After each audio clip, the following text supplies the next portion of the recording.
AITA for telling my stepdaughter to go ask her real dad when she asked me to pay for her plane tickets? I married my wife Elise 12 years ago. She has a 16-year-old daughter, Anna, from her previous relationship, and we have a 7-year-old son as well. From pretty much the beginning of our relationship, Anna and I have never gotten along. I don't know how to emphasize that it is not because of a lack of trying. She just does not like me. When she was young, she was just scared of me and afraid I'd tear their family apart. Nowadays it's more of a neutral dislike rather than strong antipathy, so I suppose that's progress. Elise is a stay-at-home mother, so she relies on me for income. As a result, I pay for everything for Anna. Food, clothes, volleyball fees, field trips. I take an interest in her hobbies. I go to her games. I'm not saying I'm perfect, but I try my damn hardest to be the stepfather I can. But it's so hard. Always giving me curt one-word responses. Always having to have an attitude. She does things to get a rise out of me. Staying out late reeking of booze. Always trying to sneak boys in. Typical rebellious stuff. But I always let her know I love her and I'm there for her in hopes of her shithead teenager phase pasts. The opposite is true for her biological father. She adores him. Can't tell you why. He never goes to her games, always makes excuses for why he doesn't want to see her. He forgot her birthday last month and she cried herself to sleep. Well, anyways, Friday, I came to her room to check her phone and read her messages. Not a permanent thing, but she's been caught sneaking out twice in the last month, so this is her punishment. I ask for the phone, she says, "No, I'm tired of you checking my shit, leave me alone." I tell her I'm not asking again and she goes, "Just fuck off already. You're not my real dad. You never have been.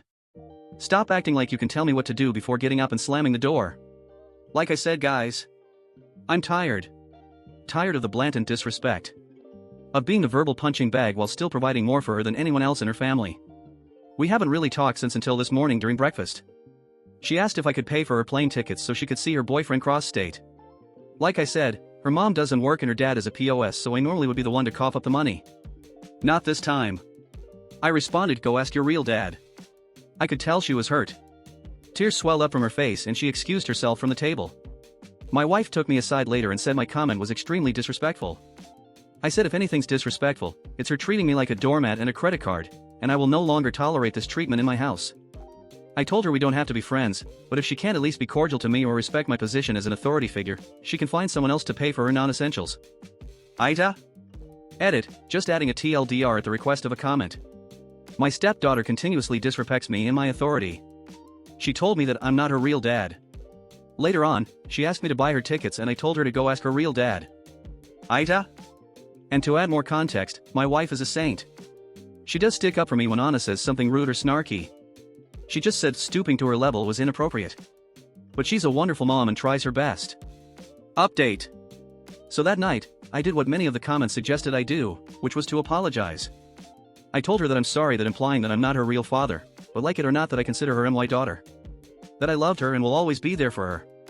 She started to cry and sob uncontrollably and said, why doesn't he, her biological father, love me? I held her and told her she didn't need to fight for his approval. I also apologized for looking through her phone, but I've come to accept that it's not an appropriate punishment for a teenage girl, and I was going to find other alternatives.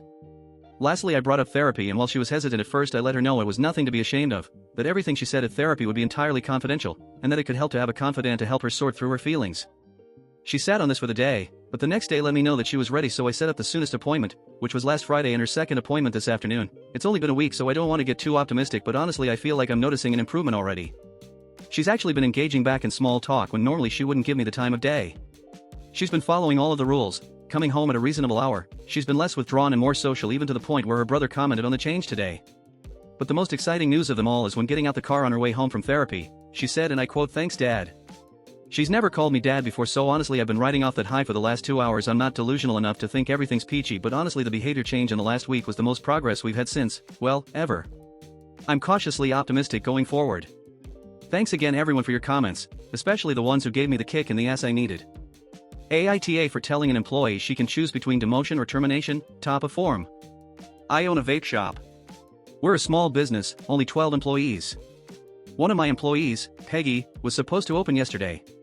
Peggy has recently been promoted to manager, after 2 solid years of good work as a cashier. I really thought she could handle the responsibility. So, I wake up, 3 hours after the place should be open, and I have 22 notifications on the store Facebook page. Customers have been trying to come shop, but the store is closed.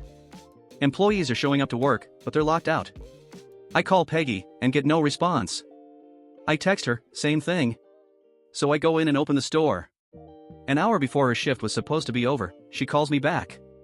I ask her if she's okay, and she says she needed to take a mental health day and do some self-care. I'm still pretty pissed at this point, but I'm trying to be understanding, as I know how important mental health can be. So I ask her why she didn't call me as soon as she knew she needed the day off. Her response, I didn't have enough spoons in my drawer for that. Frankly, IDK what that means. But it seems to me like she's saying she cannot be trusted to handle the responsibility of opening the store in the AM. So I told her that she had two choices: 1, go back to her old position, with her old pay. 2, I fire her completely. She's calling me all sorts of this now, and says I'm discriminating against her due to her poor mental health and her gender. None of this would have been a problem if she simply took 2 minutes to call out. I would have got up and opened the store on time. But this no-call/no-show shit is not the way to run a successful business. I think I might be the AH here, because I am taking away her promotion over something she really had no control over.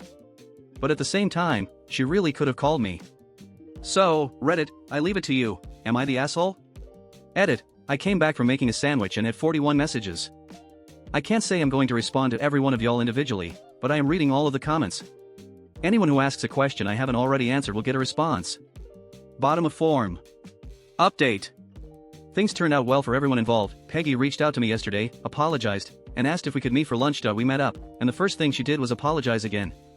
For the no-call/no-show, and also for her reaction to my response. She admitted that she knows I'm not sexist, or ableist, IDK if I spelled that right, there's a red line under it, and explained that she was lashing out due to her mental state. I accepted her apology, and offered one of my own. Both for giving her too much responsibility too quickly, and also for reacting out of emotion.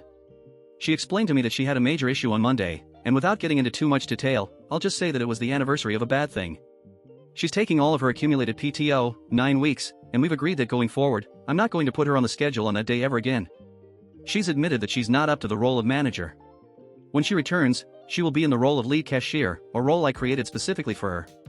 This way she can keep her raise, and not feel like she got a demotion, but rather a lateral transfer. I've also let her know that if she ever feels like she's up to more responsibility, she can let me know, and I'll put her right back on track for the manager spot. I've also let her know that if she's ever in a position where she's not able to call out, she can simply text me a thumbs down emoji, and I will accept that as notice that she will be missing her next shift. She's agreed that that will be okay, even when she's out of spoons. I appreciate all of the 6,000 comments my post got, even the ones calling me TA. Thank you all very much. I want to specifically address the folks who explained spoon theory to me, as well as those who commented about Peter Principle. Those two types of comments very heavily influenced my actions. I was able to better understand both her issue, and my own failures as a leader because of those comments. Hopefully we can both move forward from this unfortunate incident and end up better for it.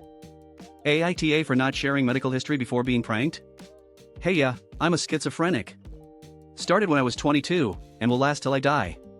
I'm active in schizophrenic communities, go to groups, the works, but I am fairly private about it to most people, to include friends. It's fairly common for people to think I'm eccentric, comes with the turf, due to some of my habits. Those habits include not going to parties or other places with lots of people, suddenly deciding not to do something, I have to be protective not to do or go to certain things if I think a delusion might be coming on, saying the occasional odd quip, normal schizophrenic stuff. Some friends thought it would be funny to make it seem like I might be going crazy as a group. They would individually wear something silly like a wizard hat or dinosaur costume, Trek's blow-up costume, to a group event, or say something totally out of the ordinary and pretend like it was normal. Police like to track people like you, COVID is just a way to microchip you, etc. These are very real scary thoughts to me. I would ask members of the group if they had heard concerns about these conspiracies or weird garb from the other members, but they all acted like they had hung out with that particular member that day and I hadn't been involved. I was really scared that this could have been a massive delusion morphing into a full psychosis, so I preemptively checked myself into a hospital to stop myself from potentially hurting myself or diving further into the rabbit hole, common in schizophrenic community. I was so scared my medication stopped working. No one heard from me for a few days while I was in the hospital, and when I checked out I confided in one of them about what had happened. I got a really long apology explaining what had happened and I blew up at them. I have ignored attempts from the others trying to apologize and have no desire to talk with them again. AITA for not previously stating I am schizophrenic? Edit, people have been asking saying to post the length of the prank. Around 3 weeks. Edit 2, thank you for the awards and stuff, but I really want to highlight some of the messages I have gotten. I'm at around 150 messages and counting, and I'm trying to respond to the ones where I can hopefully offer insight. For groups, just Google schizophrenia support groups in my area, something will pop up, and when you actually get there someone will have a further list. You get what you put into groups. You don't have to talk your first couple of times, But no one will look at you with the bat's head look if you say reality check, is there a bird in the room or something in that regard. That did happen once, and the audible sigh of relief from 8 other people and the laughter that followed was hysterical. Medication helps so much. It's the difference between being able to go for a walk with my dog and staying in bed all day. But it takes time. So many people have asked what drug and dosage a loved one should go on. I cannot answer that. There are so many drugs out there in different dosages. I can tell you that you, probably, will not have a noticeable difference in behavior in 2 weeks after trying a medication. You start small and work your way up to a therapeutic effect when it actually helps. It might take some time to actually get to feeling human again. Not every medication is meant for every person, but don't give up. Update: hey yeah. I had a few folks message me over the last couple of months, the latest tonight. It touches me that so many of you still message me to see if things are going well, so I wanted to update people en masse. Life is going phenomenally. I asked the friend group, and have since been kicking butt. I realized that if my close friend group was consistently putting me down or taking advantage of me, who else could be? The biggest answer was myself. I stopped doing things I enjoyed to invest in people that took joy in hurting me. Turns out it went so much deeper than gaslighting. I got 2 new hobbies, woodworking and brewing. I absolutely love them both, and have made friends in those communities. I started cooking instead of takeout, and I met the woman who is now my girlfriend at the local market, and we do most things together now. I realized my job had been taking a huge advantage over me. I worked significantly harder and longer hours for less pay than the employees under me. After I transitioned to taking better care of myself, I successfully created a resume that outlined my successes. Recognizing those successes took quite a bit of effort, and got a new job in higher management for significantly more pay. I'm also going to buy a house this December with a yard for my dog and I. Nothing big, just a nice 1-bedroom with a large yard for my buddy and I to play fetch in. So thanks Reddit. Oh, you won. Never would have made life improvement if it weren't for an external force. AITA for telling my girlfriend that being depressed is not an excuse for being lazy? I, 29, have always supported my girlfriend, 23. We have been together for 4 years now, and lived together for 1. She has always had anxiety, as well as depression, where some months are worse than others. I have supported her through all of this, and understand it is very hard for her. In January she lost her job due to the current world circumstances. By March she hit a low point with not eating as much, crying, irritability, typical traits of depression. I have comforted her as much as possible, and taken care of everything. However, at the beginning of June I was allowed back to work, and since the house has fallen to shambles. I am too tired by the time I come home to do anything, even cook. Most nights we order takeout, and on the rare occasion she makes food. The floors aren't being washed, hoovering isn't being done, laundry is a mountain, and dishes are everywhere. I try keep on top of it, but with work it is almost impossible. She is home, all day. She lies in bed till late afternoon, watches Netflix, eats bowls of cereal, and naps. That's about it. I tried to gently coax her to do more, and she says she will get to it but never does. I finally snapped, told her I was sick of her doing nothing all day and leaving the housework to me. That if she is here and I am working, she needs to be pulling her weight. She got upset, and said that she wants to but she can never find the motivation. That she is tired all the time. I said I understood she was depressed, but it isn't an excuse to do nothing and be lazy. No one likes housework, but I won't take any more excuses about it. She needs to start doing it or leave. Next day I come home to a clean house and a note from her saying she was sorry, and is going to stay with her mother. Her mom helped her clean before they left. I tried calling but she wouldn't pick up. When I rang the house, her mother answered and had a lot to say. She was furious. Telling me about how she is struggling and I am making her worse. That I should be supporting her, not ignoring that she is in a bad place. And so on. I was told my GF had been crying all day in her bedroom, and I feel awful. I never wanted to hurt her, I just snapped. I tried to get her mother to give my GF the phone but she wouldn't speak to me. It feels like a lose-lose situation. On one hand I know depression results in lack of motivation and cleanliness. And on the other I can't stand to see our home in such chaos. I've never had depression so I can't say for sure how bad it truly is. That's why I find it more difficult to 100% empathize AITA for telling her depression isn't an excuse. Extra info, she has a therapist and talks regularly with them. Her depression is worse since losing her job. Usually she is quite clean and tidy. We don't usually have this issue. She is looking for a job despite depression, etc. I have enough money to support us both in the meantime. Update. Ultimately I realized that the majority of the blame was mine. I never ever should have called her lazy because that isn't what she is. I lashed out and I shouldn't have. She stayed at her mother's for a few days, and we eventually met up to talk. I told her how it just got too much for me, but it was no excuse for lashing out and I apologize. She apologized also, not that she needed to, and we talked for a long while about how we can make our relationship work.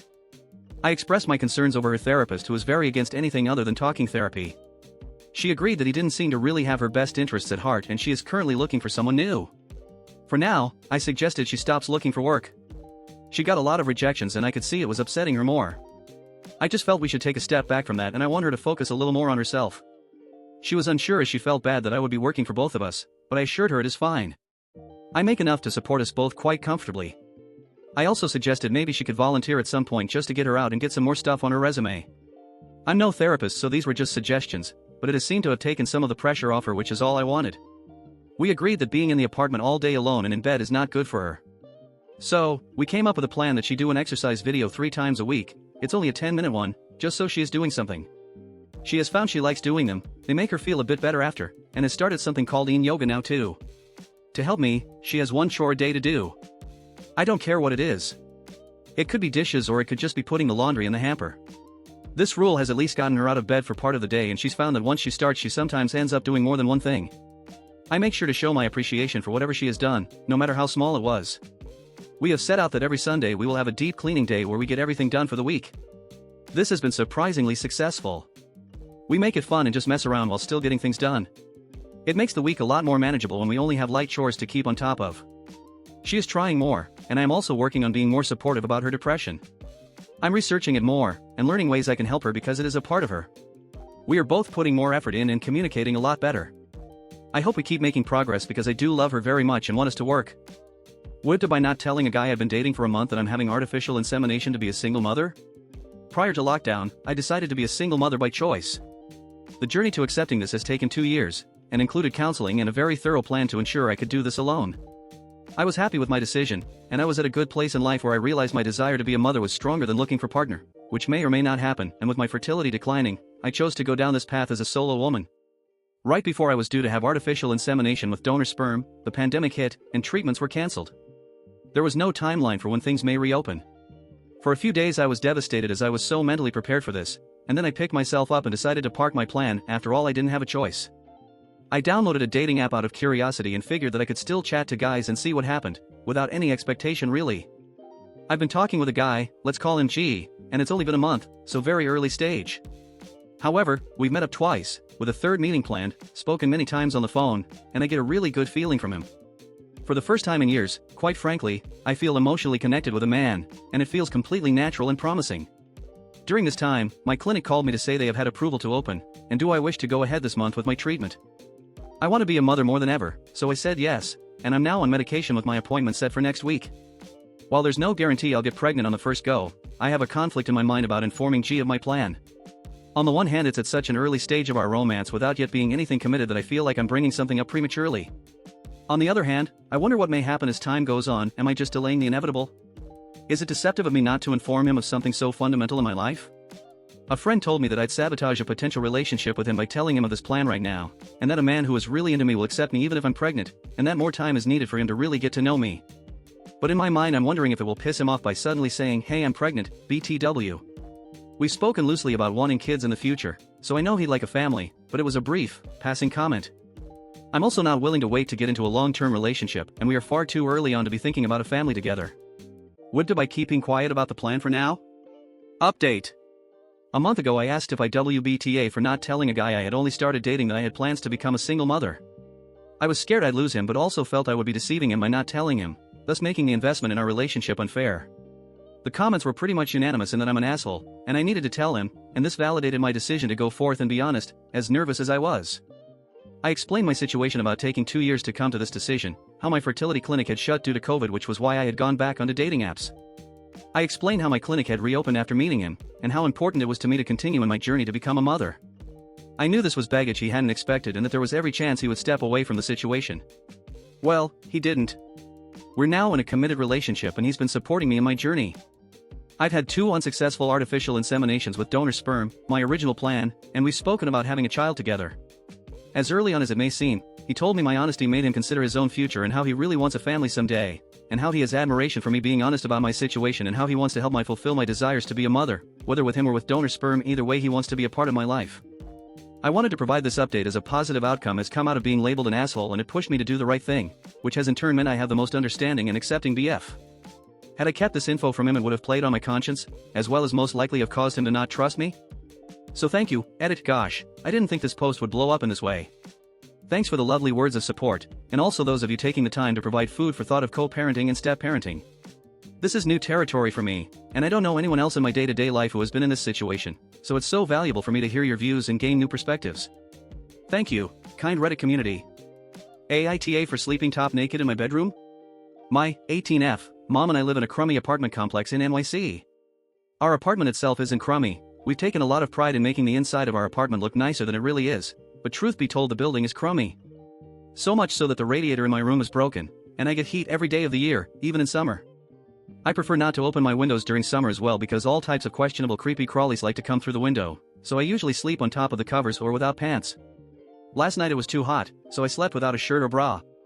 I have pretty huge boobs. It's no secret. But I was in the comfort of my bedroom and I keep my door closed when I sleep.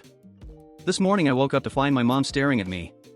She scared me shitless, especially because I have a loft bed and was making direct eye contact with her as soon as I opened my eyes. She stood there and screamed at me for 20 minutes, telling me to put a shirt on and calling me a ruthless whore for sleeping without a shirt while her boyfriend was here. I put a pillow in front of my body and closed my eyes to go back to sleep. This wasn't good enough, and she ripped the pillow from my arms and told me to put on some clothes before her boyfriend came in here and saw me like this.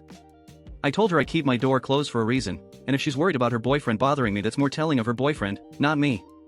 She was absolutely seething and told me I'm to live under her rules while I'm in her house, and that includes not being trashy and sleeping with some clothes on.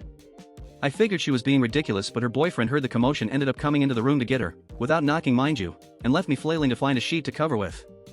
He was kind of eyeing me and told me my mom was right and I need to sleep with clothes on. I'm having a hard time understanding, am I really an asshole here? Edit, no, I can't lock my door. She won't allow me to replace the doorknob with one that comes with a lock. Additional edit, please stop fucking messaging me asking me to see my breasts. People are asking me what mentioning the size of my boobs had to do with the post, and it was one of the arguments my mother made for me to wear a shirt.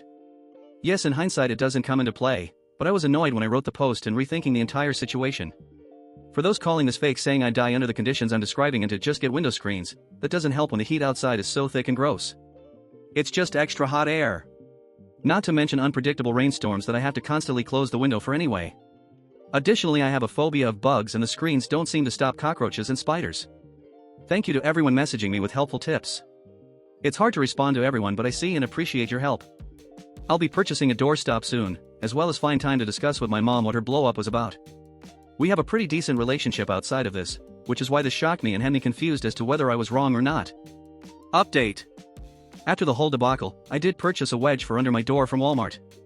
It worked, and I didn't have any more issues with waking up to people in my face. I used the excuse that it was to keep our cat from opening my door at night, and my mom seemed fine with that. While he was here and even after he was gone, my mom seemed detached and sort of out of it. I asked if everything was okay and she said she needed to sort out some feelings first, but she promised we'd talk when she was better. I said okay and left it at that. Couple days later, he came back for another weekend stay. The day after he came, they had an at-home date night with drinks and fancy takeout, and that night I woke up to my door being messed with. I call out to see if it's my mom, and got no response. I pulled on a t-shirt and shorts and pulled the door wedge out to check, and he is standing at my door. He was drunk, and I was a bit panicked because I thought something had happened to my mom and he needed help, but he just stood there for a few seconds without saying anything. He didn't seem to be sleepwalking or in peril, so I said, I'm uncomfortable, I'm closing my door. Before I could close the door all the way, my mom flew out her room, saw him, and started cussing and screaming and telling him he needed to leave. They argued back and forth for a while, but eventually she got him out the door. After calming her down, I took her to her room and we had a talk. It turns out, the day she came into my room, she had been on his phone and saw he was talking to his brother-in-law about me in very disgusting ways, talking about how I was growing up to be very shapely and mature, and that he couldn't wait until I moved out so he could dump my mother for me. He said far more explicit things that were all extremely worrying, especially since we've known him since I was 11. My mom had came to tell me to be careful around him while she thought of a way to break it off safely, but when she saw my state she had some misplaced anger. He's out of our lives now, thankfully. TLDR, boyfriend was actually a creep, mom had misplaced anger. I want to say thanks to everyone for all the suggestions and recommendations, and even those who suggested my mom could be abusive. I plan to talk to her about her other ideals/behavior soon. Sarcastic thanks and genuinely big fuck US to those who send me crude messages. I'm just glad the situation is over. AITA for going out of town for a concert while my daughter is sick. Over 6 months ago, I bought tickets to a concert 5+ hours away from my city. The concert is tomorrow, and I plan to drive down tonight after work and after dropping my daughter off at her dad's. The ticket and my accommodations are already paid for and non-refundable. I've been really excited for this trip since I found out about it. All week my daughter, 10, has been homesick.